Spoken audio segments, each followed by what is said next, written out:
Ever wondered how to keep your polytunnel warm during those frosty British winters? Today, we'll walk you through the ultimate guide to heating your polytunnel, allowing you to maximize your growing season, no matter the weather. Step 1. Insulation. Insulation is a crucial element in maintaining a consistent temperature. Bubble wrap works as an excellent insulator and is easy to install. It's also transparent, allowing sunlight to reach your plants while keeping the cold air out. Step 2. Heating. There are several ways to warm your polytunnel. Electric heaters are a popular choice for their ease of use, while paraffin heaters are a more environmentally friendly option. Remember, safety comes first. Always place heaters away from flammable materials and ensure they're turned off when not in use. Step 3. Thermal screens.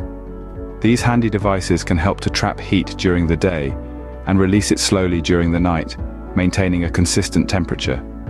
They're easy to install and can make a significant difference to the warmth of your polytunnel. Step 4. DIY projects. For those who enjoy a little creativity, why not build a solar-powered heating system? Alternatively, a compost heap can generate natural warmth and provide valuable nutrients for your soil. In summary, keeping your polytunnel warm in the UK isn't as daunting as it might seem.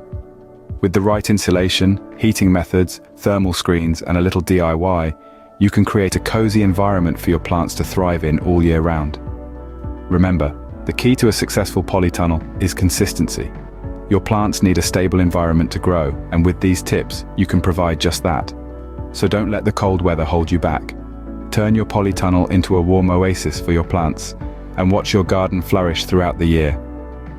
If you found this guide helpful, don't forget to like, share, and subscribe for more expert gardening tips and tricks.